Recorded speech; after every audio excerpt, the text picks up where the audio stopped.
Hello दोस्तों, क्या तुम लेट देम कहकर अकेले पड़ गए हो? तुमने जिन लोगों को लेट देम कहा और उन्हें जाने दिया वो तुम्हारे बिना भी खुश है। जी हाँ, उन्होंने तुम्हें छोड़ा नहीं था, तुमने खुद को छोड़ दिया था। लेट देम थ्योरी के इस सफर में पहले भाग में हमने जाना कैसे दूसरों को जाने देना है, कैसे उनके मूड को, उनकी राय को, उनके नखरों को लेट देम करना है। लेकिन एक सवाल है जो आपने खुद से नहीं पूछा, जब सब चले जाएं तब आप किसके पास रह जाते हो? वो दोस्त जो बिना बताए चला गया, वो परिवार का सदस्य जिसे आप बदलना चाहते थे, वो पार्टनर जिससे आप प्यार करते हैं लेकिन वो आपको वो नहीं देता जिसके आप हकदार हैं। आपने लेट देम कहा और सब चले गए और अब आप अकेले हैं। तो क्या लेट देम थ्योरी झूठी है? क्या ये सिर्फ एक ट्रेंड है जो आपको और अकेला कर देगा? नहीं, ये सच है। आपने गलती की, आपने लेट देम तो कर दिया लेकिन लेट मी भूल गए। लेट देम के बिना तुम दब जाते हो, लेट मी के बिना तुम अकेले रह जाते हो। और आज तुम सीखोगे दूसरों को जाने देने के बाद खुद को कैसे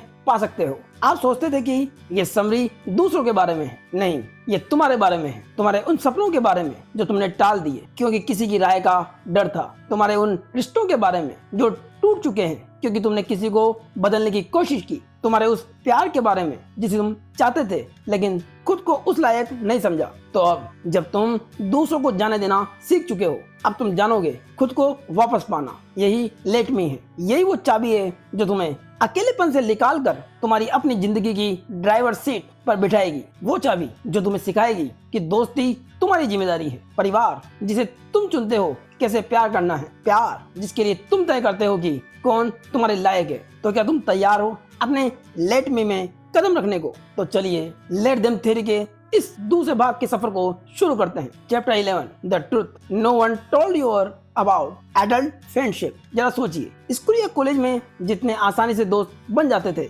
अब ऐसा क्यों नहीं होता? आपके पास पहले जितने दोस्त थे वो कहाँ चले गए? क्या आपने कुछ गलत किया या कोई ऐसा सच है जो आपको कभी बताया ही नहीं गया? आपको शायद लगता है कि वयस्क दोस्ती वैसी ही होनी चाहिए जैसी बचपन में थी, ढेर सारे प्लान, हर हफ्ते मिलना, हर किसी के साथ घुलना मिलना, लेकिन ऐसा नहीं होता। और सबसे बड़ी वजह ग्रेट स्कैटरिंग, यानी वो दौर जब सब अपनी अपनी दिशा में बिखर जाते हैं। याद कीजिए अपनी पहली नौकरी के उन दिनों को जब आप सुबह उठे, अंधेरे में बस पकड़ी, दफ्तर पहुंचे और फिर शाम को थक कर घर लौटे और अचानक एहसास हुआ कि आपने अपने सबसे अच्छे दोस्त से 3 हफ्ते में बात नहीं की। सन्नाटा, थकान और वो खालीपन, यही दोस्ती का नया सच है। होता यह है कि 20 साल की उम्र में आसपास सब बिखर जाते हैं। एक दोस्त शादीशुदा हो जाता है, दूसरा दूसरे शहर चला जाता है, तीसरा कैरियर में व्यस्त है और जो ग्रुप पहले हर वीकेंड साथ था अब उसकी टेक्स्ट चेन सन्नाटे में बदल जाती है। दिक्कत ये है, हम उम्मीद करते हैं कि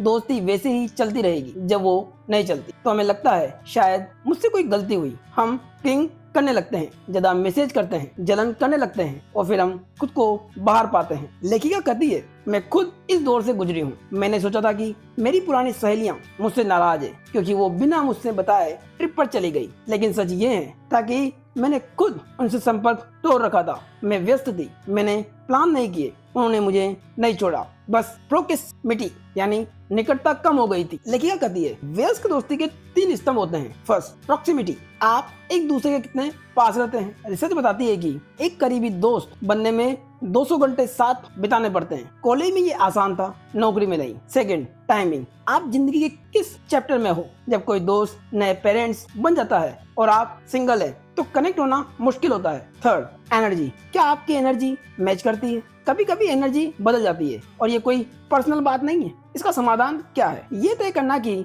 ये बदलाव पर्सनल नहीं है, ये सिर्फ प्रोक्सिमिटी, टाइमिंग और एनर्जी का मामला है। जब कोई दोस्त दूर हो जाता है, जवाब नहीं देता या किसी और के साथ वक्त बिताता है तो आपको बस इतना करना है, लेट देम, उन्हें अपनी जिंदगी जीने दो। ये आपके खिलाफ नहीं है। और फिर आप कहो, लेट मी नए दोस्त बनाने की जिम्मेदारी लूं। लेट मी समझो कि व्यस्तता में कोई मुझे इनवाइट नहीं करने वाला, मुझे खुद आगे बढ़ना होगा। Chapter 12, why some friendship naturally fade. आपके साथ कभी ऐसा हुआ है, एक समय आप किसी दोस्त के साथ अपनी जान से ज्यादा जुड़े थे और आज उनसे बात करना अजीब सा लगता है। आप सोचते हैं, क्या गलत हुआ, क्या मैंने कुछ किया? लेकिन सच ये है, हर फ्रेंडशिप का एक नेचुरल एक्सपायरी डेट होता है और सबसे दर्दनाक बात यह है कि वो खत्म हो जाती है, बल्कि ये है कि हम उसे पर्सनल ले लेते हैं। मेल रॉबिन्स खुद कबूल करती है, वो एक जमाने में बहुत अच्छी दोस्त थी, 3 बच्चों की माँ, एक ही कॉलोनी में रहती थी जहाँ हर वीकेंड बारबेक्यू और प्लान होते थे। उनके सबसे करीबी दोस्त थे 2 कपल, साथ में छुट्टियां, हैलोवीन, फुटबॉल मैचेस, सब कुछ परफेक्ट था। फिर एक दिन उनके एक और करीबी दोस्त दूसरे राज्य से आकर उसी कॉलोनी में घर खरीद लेते हैं। सोचिए, आपका सबसे अच्छा दोस्त अब आपके सबसे अच्छे दोस्तों का पड़ोसी बन जाता है। पहले तो मेल को लगा वाह ये तो पार्टी होगी, लेकिन धीरे धीरे उन्हें बुलावा आना कम हो गया। वो तीनों परिवार साथ घूमने लगे बिना मेल और उनके पति के। मेल को ऐसा लगा जैसे उन्होंने उसकी जगह ले ली। याद कीजिए वो पल जब आप सोशल मीडिया पर अपने दोस्तों की तस्वीर देखते हैं बिना आपके, वो हंसी, वो डिनर, वो पार्टी और आप अकेले फोन की चमकती हुई स्क्रीन के साथ आपकी उंगली स्क्रॉल करती जा रही है और दिल में एक बेचैनी। यही वो पल है जब दोस्ती का दर्द सबसे गहरा होता है। मेल ने वो सब किया जो हम में से अधिकतर करते हैं। वो जलन और गुस्से में डूब गई। उन्होंने सोचा उन्होंने हमारी जगह ले ली। वो ठंडी और कड़ी हो गई। उनकी एनर्जी ऑफ थी और हर कोई महसूस कर सकता था। उन्हें लगा कि उन्होंने कुछ गलत किया। दिक्कत ये है जब हम दोस्ती में बदलाव देखते हैं तो हम तुरंत उसे अपनी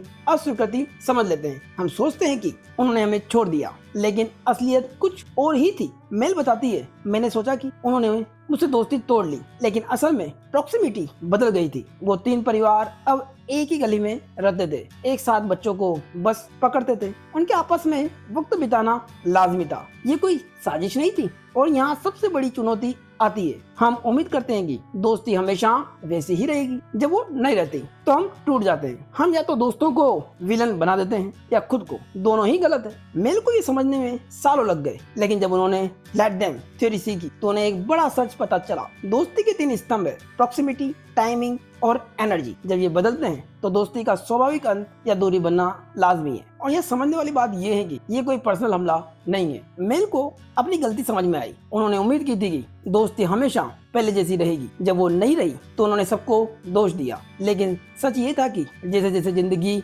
बदली, नौकरियां बदली, दोस्ती का ढांचा भी बदल गया। इसके लिए वो कुछ समाधान देती है। जब कोई दोस्त दूर हो जाए तो लेट देम कहें, उन्हें अपनी जिंदगी जीने दे, लेकिन साथ ही खुद से पूछें क्या मैंने वो प्रॉक्सिमिटी बनाए रखी, क्या हमारी टाइमिंग अब भी एक जैसी है। और सबसे जरूरी, बुरा मानना बंद करें। यह आपके खिलाफ नहीं है। तो सवाल है तो क्या करें जब दोस्ती फीकी पड़ने लगे? पहला, मान ले कि ये नॉर्मल है। दूसरा, किसी को विलन न बनाएं। तीसरा, तीनों स्तंभों की जांच करें, प्रॉक्सिमिटी, टाइमिंग, एनर्जी। चौथा, अगर दोस्ती आपके लिए सही है तो पहल करें, एक मैसेज भेजें बिना उम्मीद के। मेरी कहती है आज मैं अपने पुराने दोस्तों के साथ जब सालों बाद मिलती हूँ और कनेक्शन वैसा ही होता है, क्योंकि दोस्ती खत्म नहीं हुई थी, बस प्रॉक्सिमिटी और टाइमिंग ने उसे दूर कर दिया था। और अगर दोस्ती वाकई में खत्म हो जाए तो लेट देम जाएं। हर दोस्त जीवन भर के लिए नहीं होता, कुछ एक सीजन के लिए आते हैं, कुछ एक वजह से, और ये ठीक है। सीख बेहद ही साफ है, दोस्ती का बदलाव आपकी कमी नहीं है, ये जिंदगी का हिस्सा है। Chapter 13, how to create the best friendship of your life. क्या आप कभी ऐसी जगह चले गए हैं जहां आपको कोई नहीं जानता था? नए शहर, नए कॉलेज, नई नौकरी, और अचानक एहसास होता है मेरा कोई दोस्त नहीं है। आप दिन ब दिन अकेले बैठे रहते हैं, फोन को घूरते हैं, सोचते हैं क्या मैं इतना बुरा इंसान हूँ? पर सच ये है कि दोस्ती बनती नहीं, बनाई जाती है। और ये जादू नहीं है, बल्कि एक स्किल है जिसे सीखा जा सकता है। और आज मैं आपको वो स्किल सिखाऊंगी। लेखिका मेल रॉबिन्स 54 साल की उम्र में बोस्टन छोड़कर एक छोटे से गांव में आई तो वो बिल्कुल अकेली थी, कोई जान पहचान नहीं। वो रोज घर पर बैठकर रोती थी, अपने पति से शिकायत करती थी और सोचती थी मैंने शहर क्यों छोड़ दिया। लेकिन एक दिन उनकी दोनों बेटियों ने उन्हें घसीटकर एक अजनबी के दरवाजे पे खड़ा कर दिया। दिल धड़क रहा था, शर्म आ रही थी, अंदर से आवाज आ रही थी दरवाजा मत खटखटा, लेकिन उन्होंने खटखटाया। और यही वो पहला कदम था जिसने उनकी जिंदगी बदल दी। याद कीजिए वो पल जब आप किसी अपरिचित के दरवाजे पर घंटी बजाते हैं, आपकी उंगली ठंडी हो जाती है, दिल की धड़कन तेज और अंदर से कुत्तों की भौंकने की आवाज, और फिर चमड़ाता दरवाजा और एक अजनबी का चेहरा। यही वो पल होता है जब दोस्ती या तो पैदा होती है या मर जाती है। मेल कहती है कि मैंने पूरे 1 साल तक कुछ नहीं किया। वो घर पर बैठी रही, उदास संगीत सुनती रही और अपने पति को परेशान करती रही। वो चाहती थी कि दोस्ती उनकी गोद में आकर गिरे, लेकिन ऐसा नहीं हुआ। दिक्कत ये है हम सोचते हैं कि दोस्ती होती है, जब नहीं होती तो हम खुद को दोष देते हैं। शायद मैं बोरिंग हूँ या शायद मुझे कोई पसंद नहीं करता। लेकिन सच ये है कोई आपको इनवाइट नहीं करने वाला, कोई आपको ढूंढने नहीं आएगा, आपको खुद आगे बढ़ना होगा और यही सबसे बड़ा संघर्ष है। गोइंग फर्स्ट का डर। क्या होगा अगर सामने वाला इग्नोर कर दे? क्या होगा अगर मुझे रिजेक्ट कर दिया जाए? लेखिका ने भी 1 साल तक यही डर अपने अंदर पाला। फिर एक दिन उनकी बेटियों ने उन्हें मजबूर कर दिया और उनके पास कोई बहाना नहीं बचा। असली बदलाव तब हुआ जब लेखिका ने लेट मी को दोस्ती पर लागू किया। उन्होंने तय किया, लेट मी वो पहला कदम उठाओ, लेट मी अजनबियों से बात करूं, लेट मी शर्मिंदगी मोल लूं। उन्होंने कॉफी शॉप में जाना शुरू किया। बारिस्टा से नाम पूछा, hi I am Mel, your name Kevin. उसने अपने फोन में नाम सेव किया, केविन, लंबी दाढ़ी वाला बारिस्टा। फिर उन्होंने बगल में बैठे युगल से बात की जो पूरे 1 साल से वहाँ बैठे थे, लेकिन उन्होंने कभी बात नहीं की थी। पता चला वो दोनों नए थे, मेल की तरह ही अकेले। एक पॉडकास्टर था, दूसरी मनोवैज्ञानिक। 1 साल बर्बाद हो गया था सिर्फ इसलिए क्योंकि मेल ने हेलो नहीं कहा था। मेल की सबसे बड़ी सीख, आपको गोइंग फर्स्ट की आदत डालनी होगी। ये एक स्किल है, जितना आप करेंगे उतना आसान होगा और इसके 4 सरल तरीके हैं। फर्स्ट, हर जगह तारीफ करें। आपके नेल्स बेहद सुंदर है, लोग तारीफ सुनना पसंद करते हैं। सेकंड, जिज्ञासु बने। आप क्या पढ़ रहे हैं? आपने क्या ऑर्डर किया? थर्ड, मुस्कुराएं और हेलो कहें हर किसी से। एक अभ्यास है। 4, बिना उम्मीद के करें। इसलिए नहीं कि आपको इनवाइट मिले, बल्कि इसलिए कि कनेक्ट करना अच्छा लगता है। मेल ने एक वॉकिंग ग्रुप शुरू किया। उन्होंने एक सैलून में मिली एक महिला को बुलाया, फिर उसने अपनी दोस्ती को आगे बढ़ाया। धीरे धीरे हर सुबह 6 बजे 20 लोग इकट्ठा होने लगे। सीख ये है, दोस्ती का जादू गोइंग फर्स्ट में है। न कोई आपको बचाएगा, न कोई आपकी तलाश करेगा, आपको खुद को पेश करना होगा। मेल ने पाया कि जब वो बिना उम्मीद के लोगों से जुड़ने लगी तो कम्युनिटी अपने आप बन गई। वो अपने कॉफी शॉप में केविन और ग्रेगरी और जॉर्डन के नाम से बुलाती थी। ये कमजोर संबंध भी आपको अकेलेपन से निकाल सकते हैं। और सबसे जरूरी, इसे 1 साल दीजिए, जल्दबाजी न करें। एक एक अजीब बातचीत, एक एक शर्मिंदगी, एक एक हेलो, ये सब आपके भविष्य के सच्चे से दोस्तों की नींव है। मेल कहती है, आज मेरे पास उस छोटे से गांव में मेरे अब तक के कुछ सबसे प्यारे दोस्त थे और वो सब एक दरवाजा खटखटाने से शुरू हुए। Chapter 14, people only change when they feel like it. आप कितनी बार किसी से ये कह चुके हैं, तुम बदल क्यों नहीं जाते? और जवाब मिला, सन्नाटा, झुंझलाहट या एक और बहस। लेकिन क्या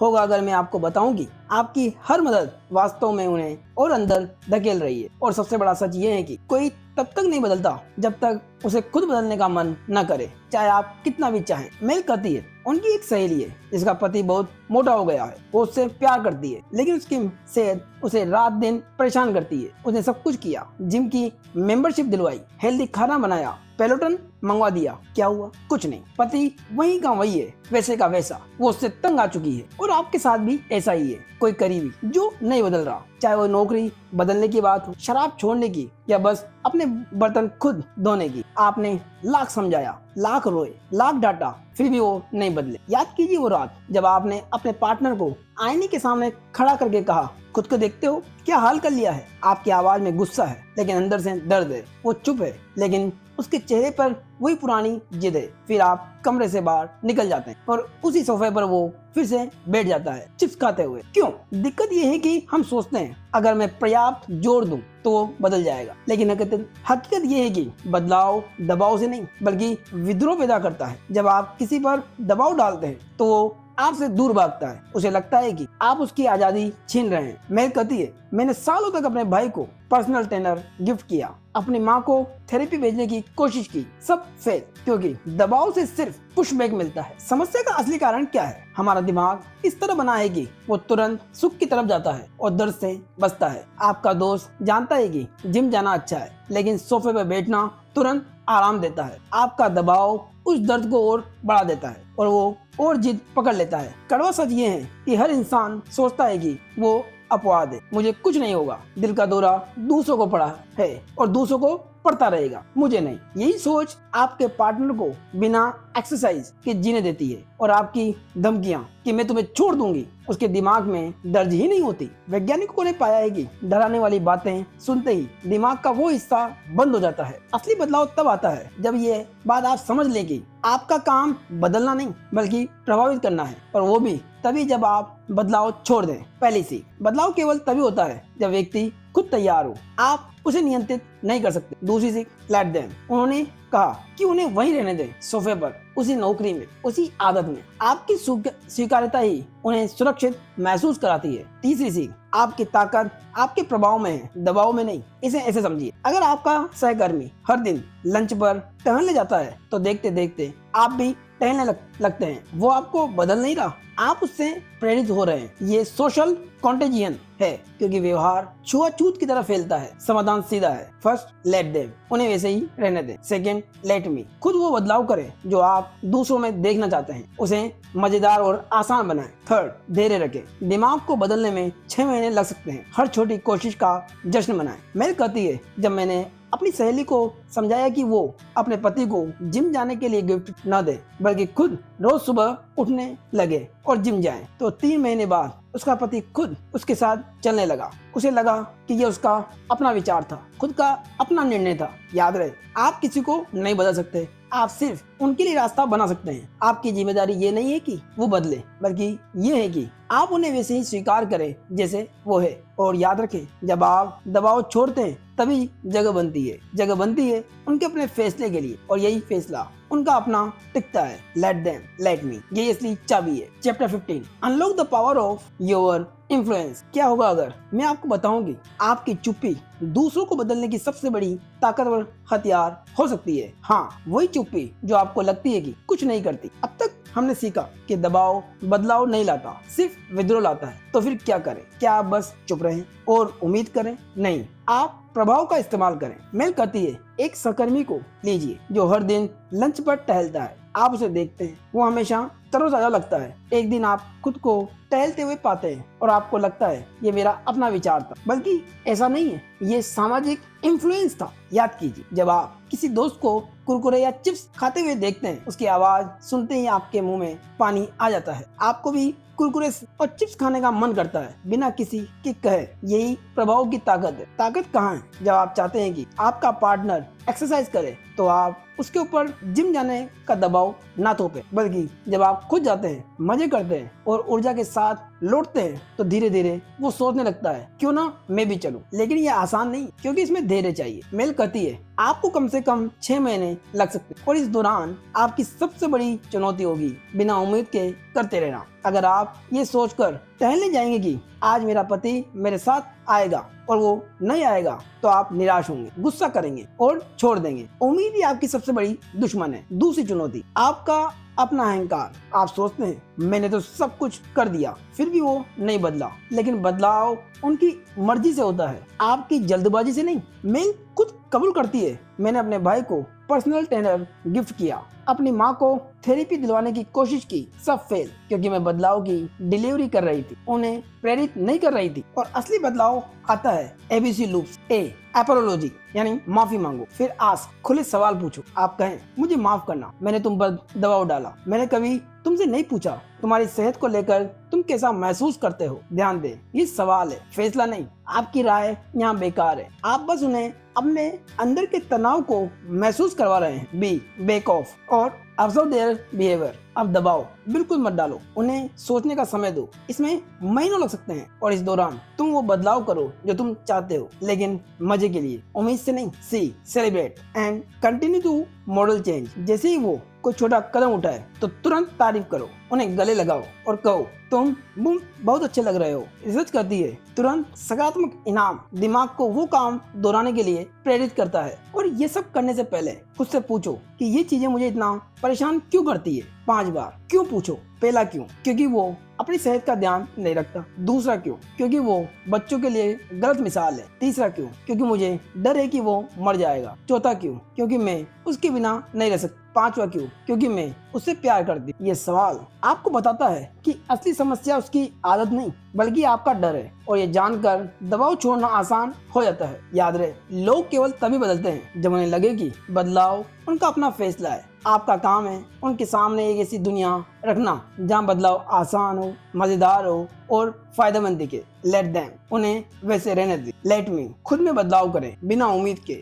और जब वो कोई कदम उठाए तो जश्न मनाएं। याद रखें, दबाव विद्रोह को जन्म देता है, प्रभाव प्रेरणा का कारण बनता है, और जश्न वो ईंधन का काम करता है। Chapter 16, the more your rest the more they sing. आपका सबसे अच्छा दोस्त शराब पी रहा है, आपका भाई नौकरी छोड़कर घर पर बैठा है, आपकी बेटी डिप्रेशन में है, आप उन्हें बचाना चाहते हैं, दिन रात एक कर देते हैं, लेकिन क्या होगा अगर मैं आपको बताऊं कि आपकी हर मदद वास्तव में उन्हें और डुबा रही है। मेल कहती है, उनकी बेटी शोयर मिडिल स्कूल में थी, उसे रात को बहुत डर लगता था, वो आधी रात को जागती और मेल के बेडरूम में आकर रोने लगती। मेल ने पहले तो उसे अपने बिस्तर में सुलाया, फिर फर्श पर गद्दा बिछा दिया। 6 महीने तक ये सिलसिला चलता रहा। मेल सोचती थी मैं तो मदद कर रही हूँ, लेकिन हुआ क्या, शोयर की एंजाइटी और बढ़ गई। वो हर छोटी सी बात से डरने लगी। स्कूल जाना, कार में अकेले बैठना, दोस्त के घर सोना। याद कीजिए वो पल जब आप अपने किशोर बच्चे को देखते हैं, वो पूरी रात करवटें बदलता रहता है, उसकी आंखें सूजी हुई है, चेहरे पर थकान है। आप उसके पास जाते हैं, उसके बालों को सहलाते हैं और कहते हैं ठीक है आज मेरे साथ सो जाओ। उसके चेहरे पर राहत छा जाती है, लेकिन असल में आपने उसे डर से लड़ने की ताकत नहीं दी, बल्कि भागने का रास्ता दे दिया। तो सवाल है, क्या आप सच में मदद कर रहे हैं या इनेबल कर रहे हैं? दिक्कत ये है, हम सोचते हैं कि बचाना ही प्यार है, लेकिन मनोवैज्ञानिक डॉक्टर रॉबर्ट वाइंडिंगर कहते हैं लोगों को उनके चुनाव के नतीजे भुगतने दो, उन्हें जिंदगी से सीखने दो। अगर आप हर बार पैसे देकर, बहाने बनाकर या उनके लिए समस्या सुलझाकर उन्हें बचाते हैं, तो आप उनकी पीड़ा को टाल रहे हैं, और वो पीड़ा ही है जो इंसान को बदलने के लिए मजबूर करती है। मेल अपना एक उदाहरण देती है। जब उनके पति क्रिस का रेस्टोरेंट बिजनेस डूब रहा था, तो उनके भाई ने पैसे उधार देने से मना कर दिया। उसने कहा मैं तुम्हें डूबने से नहीं बचाऊंगा, तुम्हें खुद निकलना होगा। उस समय क्रिस को बहुत गुस्सा आया, लेकिन आज वो कहते हैं वो मेरी जिंदगी का सबसे अच्छा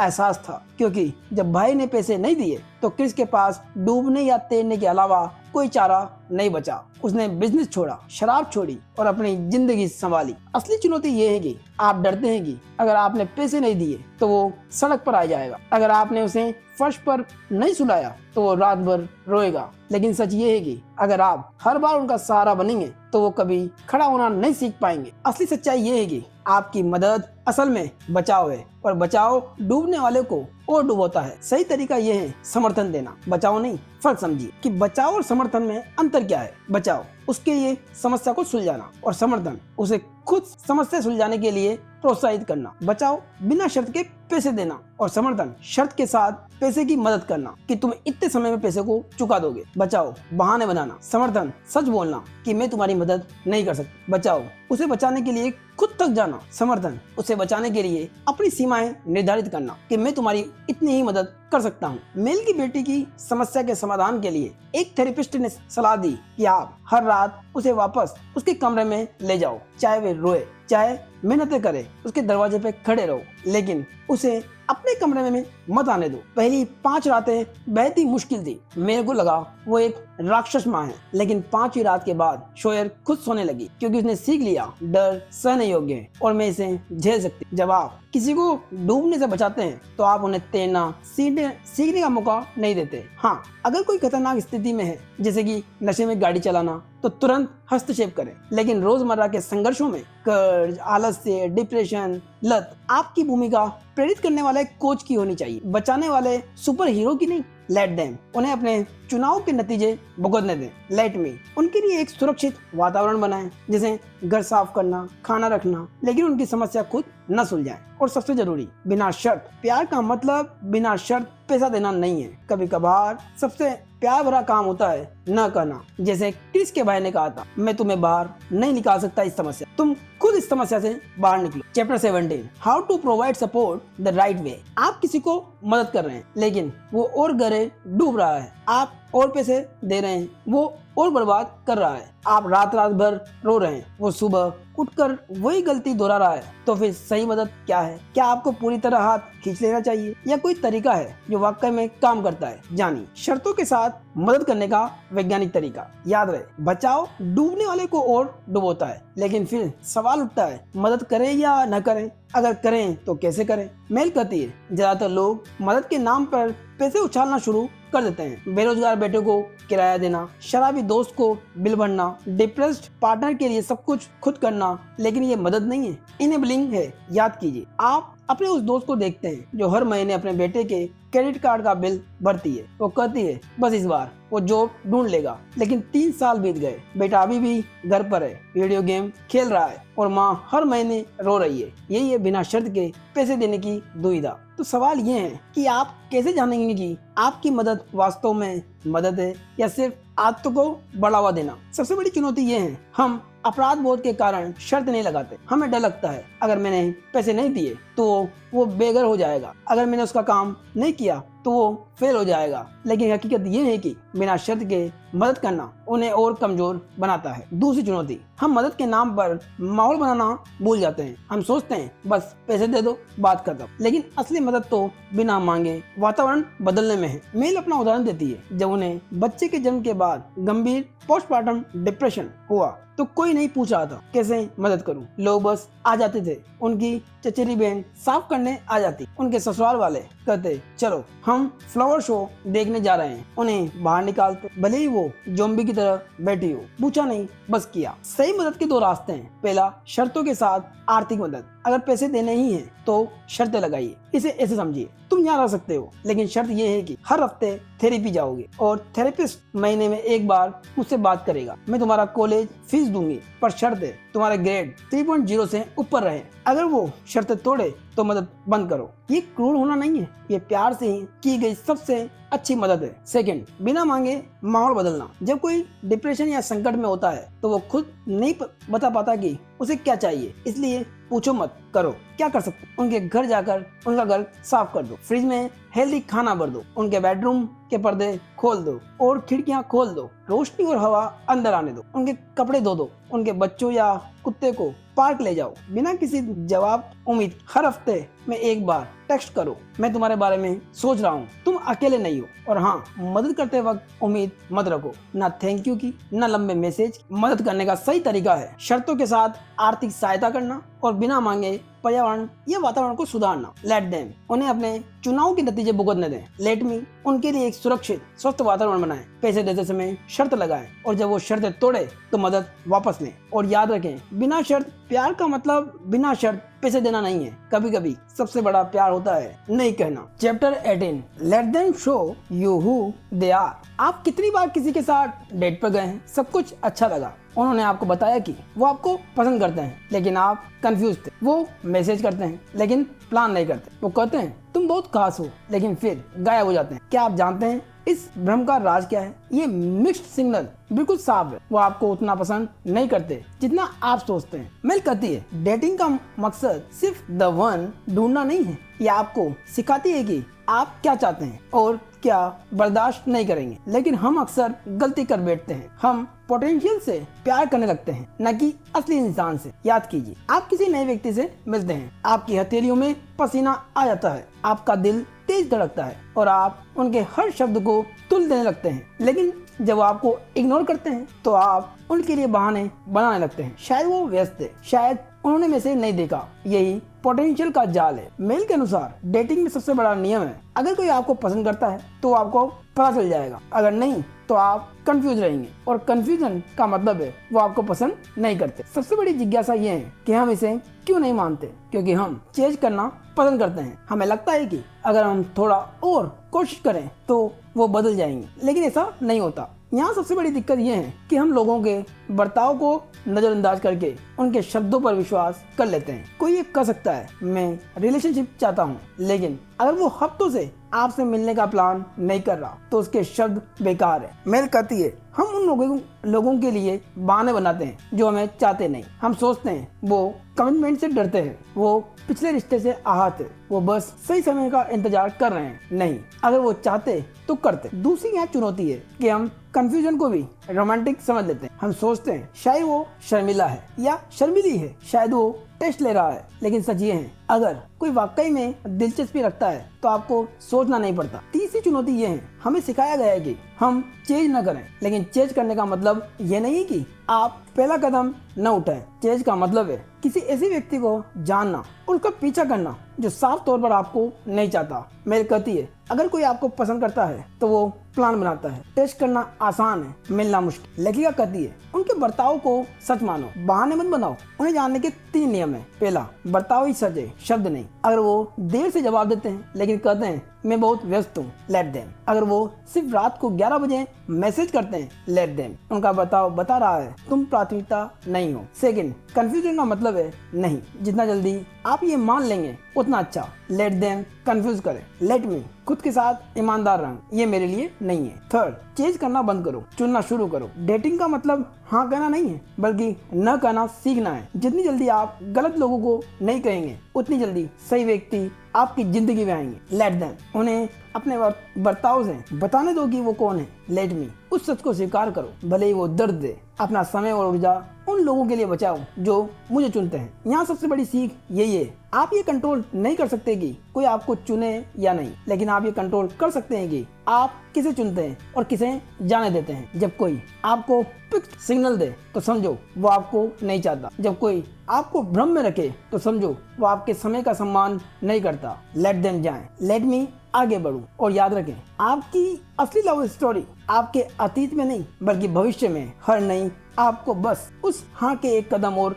करीब लाता है। Chapter 19, how to take your relationship to the next level. आप किसी को डेट कर रहे हैं, सब कुछ अच्छा लग रहा है, मजा आता है, केमिस्ट्री है, वो आपको मैसेज करते हैं, आपको अच्छा महसूस कराते हैं, लेकिन जब बात कमिटमेंट की आती है तो वो कमिटमेंट को टालते हैं। कहते हैं मैं लेबल पसंद नहीं करता या नहीं करती या अभी समय नहीं आया। तो क्या करें? इंतजार करें, उम्मीद करें, या कोई तरीका है ऐसी बातचीत करने का जो आपकी पावर छीने बिना आपको सच का सामना करवाए? जानिए मैथ्यू हसी की वो तकनीक जिसने उन्हें खुद शादी के लिए राजी करवा दिया। मेल बताती है उनके दोस्त मैथ्यू हसी, जो दुनिया के सबसे मशहूर डेटिंग एक्सपर्ट है, उन्होंने अपनी पत्नी ऑड्रे से शादी कैसे की। ऑड्रे ने उनसे एक खास तरीके से बात की। वो उस समय कई लोगों को डेट कर रहे थे और ऑड्रे सिर्फ एक ऑप्शन दी। याद कीजिए, आप किसी ऐसे व्यक्ति के सामने बैठे हैं जिसके लिए आपके दिल में बहुत कुछ है, आपकी हथेलियों में पसीना है, आपका गला सूख रहा है और आप सोच रहे हैं अगर मैंने ये सवाल पूछा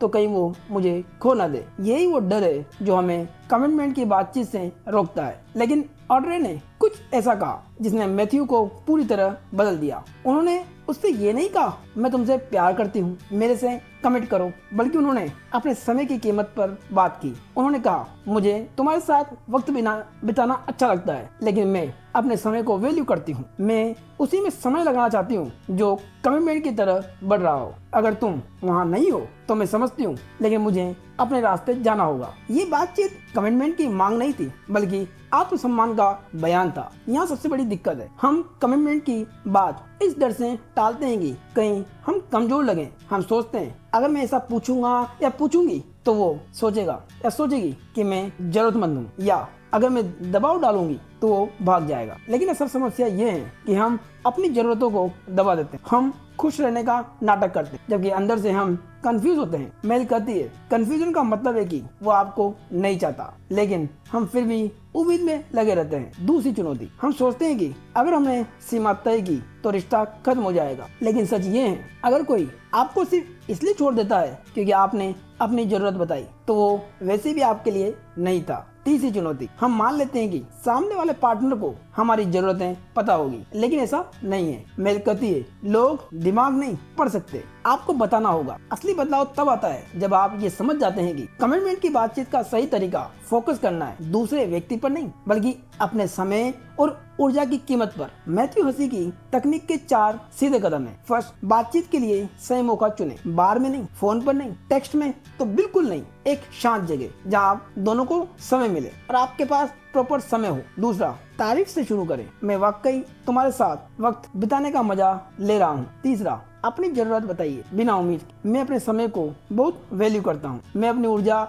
उसी में लगाना चाहता हूँ जो कमिटमेंट की तरह बढ़ रहा हो। मैं जानना चाहता हूँ क्या तुम भी यही चाहते हो। चौथा, दरवाजा खुला रखें लेकिन सीमा तय करें। अगर तुम वहाँ नहीं हो तो मैं चाहता हूँ और समझता हूँ कि तुम अपनी जगह सही हो, लेकिन मैं अपने रास्ते जाना चाहूंगा। मेल बताती है जब मैंने ये तरीका सीखा तो मुझे एहसास हुआ कि असली ताकत लेट मी में है। लेट मी अपनी जरूरत बताऊं, लेट मी उस सच को सुनूं भले ही वो दुख दे, और हाँ कमिटमेंट की बातचीत का मतलब ये नहीं है कि आप दूसरों को बदलने की कोशिश करें। इसका मतलब है अपनी जरूरतों को स्पष्ट करना और दूसरे के व्यवहार को सच मानना। लेट देम, उन्हें जवाब देने दे भले ही वो ना हो। लेट मी, अपनी कीमत जाने, अपने समय का सम्मान करें और उसी में निवेश करें जो मुझे चाहता है या तुम्हें चाहता है। और याद रखें, गॉटमैन रिसर्च के अनुसार 69% समस्याएं रिश्तों में कभी हल नहीं होती। आपको सीखना होगा कि क्या स्वीकार करना है और क्या बदलना है। अगर आप बदलाव की उम्मीद लगाए रखेंगे तो निराशा हाथ लगेगी। सच्चा प्यार ये नहीं है कि तुम बदल जाओ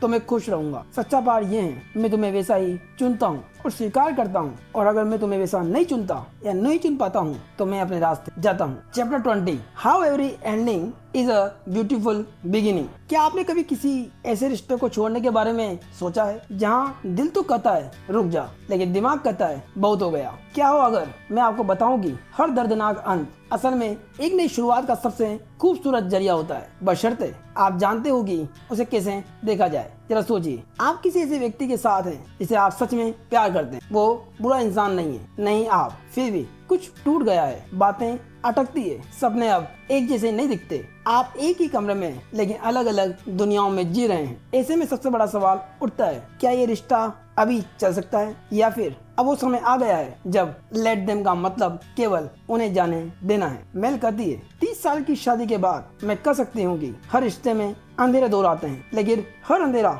इस बात का संकेत नहीं होता कि रिश्ता खत्म हो गया। कभी कभी वो आपको बताता है कि आपको अपने अंदर झांकने की जरूरत है। तो आखिर ये कैसे पता चलेगा कि कब लेट देम का मतलब सिर्फ स्वीकार करना है और कब उन्हें जाने देना है? बहुत से लोग सालों तक ऐसे रिश्तों में फंसे रहते हैं जहाँ वे न तो खुश हैं और न ही पूरी तरह दुखी। वे सोचते हैं शायद ये सामान्य है या फिर अकेला क्या करूंगा, या सबसे खतरनाक सच ये है कि शायद ये बदल जाएगा। पहली सच्चाई, आप किसी से प्यार कर सकते हैं और फिर भी वो रिश्ता आपके लिए सही नहीं हो सकता। दूसरी सच्चाई, 69% समस्याएं जिन पर पार्टनर्स लड़ते हैं कभी हल नहीं होती। ये आंकड़े डॉक्टर जॉन और जूली गॉटमैन के 40 साल के शोध से आया है। ये दुनिया के सबसे मशहूर रिलेशनशिप एक्सपर्ट है। ये समस्या होती है जैसे आपका पार्टनर हमेशा घर लेट आता है, या बहुत ही ज्यादा घर में गंदगी करता है, या राजनीति को लेकर आपसे बिल्कुल उल्टा सोचता है। ये चीजें बदलती नहीं है, और जब तक आप ये उम्मीद रखते हैं कि ये बदल जाएगा तब तक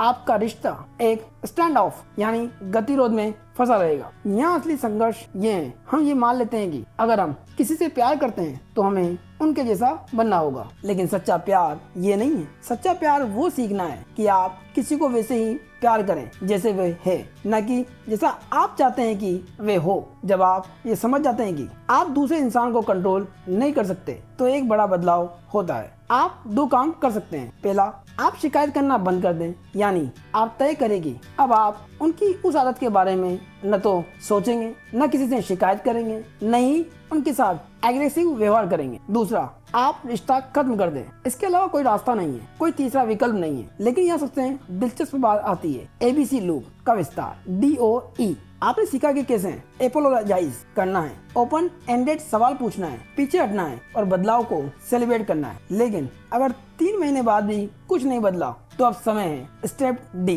डिसाइड। क्या ये डील ब्रेकर है या नहीं? अपने आप से पूछें, क्या मैं इस व्यक्ति के साथ उम्र भर रह सकता हूँ? अगर ये कभी नहीं बदला तो, अगर हाँ तो आपको शिकायत करना बंद करना होगा, सच में बंद करना हो। अगर नहीं तो आपको रिश्ता खत्म करने का साहस दिखाना होगा। Step E, and. या तो आपकी शिकायत खत्म करो या रिश्ता खत्म करो। ये बहुत ही सीधा है लेकिन बहुत कठिन। याद रहे, आपको ये तय करना है कि आपके लिए क्या सही है। कोई आपको छोड़कर लंदन जा रहा है, लेट देम। अब आप तय करें क्या आप उनके साथ जाएंगे या नहीं। कोई बच्चे नहीं चाहता लेकिन आप चाहते हैं, लेट देम। अब आप तय करें क्या आप अपना सपना छोड़ेंगे या रिश्ता। आपका पार्टनर थेरेपी नहीं जाना चाहता, लेट देम। जब आप तय करें कि आप बिना थेरेपी के इस रिश्ते में रह सकते हैं। याद रहे, हर अंत एक खूबसूरत शुरुआत होता है, इसलिए नहीं कि वो दर्दनाक नहीं होता है, बल्कि इसलिए कि वो आपको उस जिंदगी के करीब ले जाता है और वाकई आपके लिए बनी है। तो अब तक आपने सीखा,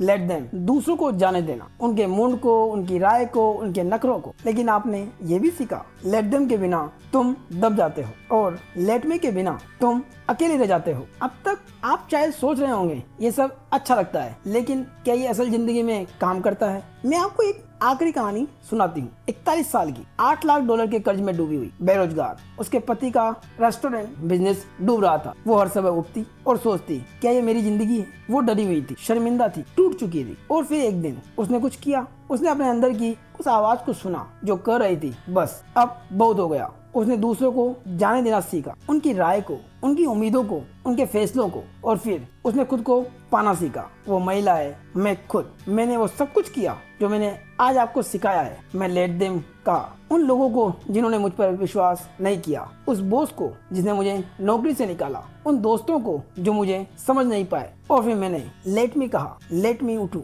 लेट मी गिनूं और बिस्तर से बाहर निकलूं, लेट मी अपना रिज्यूमे लिखूं, लेट मी अपना प्रोडक्ट शुरू करूं, लेट मी अपनी किताबें लिखूं। और आज मैं यहाँ हूँ, एक न्यूयॉर्क टाइम बेस्ट सेलर लेखिका, दुनिया के सबसे ज्यादा बुक की जाने वाली महिला स्पीकर में से एक, और सबसे जरूरी एक ऐसी इंसान जिसने खुद को पा लिया। तो अब आप सोचेगी ये मेरे लिए नहीं है। याद रखना, मैं भी वही थी जहाँ तुम हो, कर्ज में, अकेली और टूटी हुई। लेकिन मैंने लेट देम और लेट मी को अपना हथियार बना लिया। और अब तुम्हारी बारी है। तुम्हारे लेट मी की शुरुआत आज से होती है। तुम भी अपने सपनों को जी सकते हो। तुम वो प्यार पा सकते हो जिसके तुम हकदार हो। तुम वो दोस्ती बना सकते हो जो तुम्हें चाहिए। तुम वो इंसान बन सकते हो जिस पर तुम्हें गर्व हो। बस एक काम करना, लेट देम और लेट मी। तो अपनी जिंदगी का निर्माण करो अपने तरीके से, अपनी शर्तों पर। यही लेट मी है और यही तुम्हारी आजादी है। और दोस्तों, वीडियो पसंद आया हो तो लाइक करें, कमेंट करें, चैनल को सब्सक्राइब करें और हाई बटन पर क्लिक करें। धन्यवाद।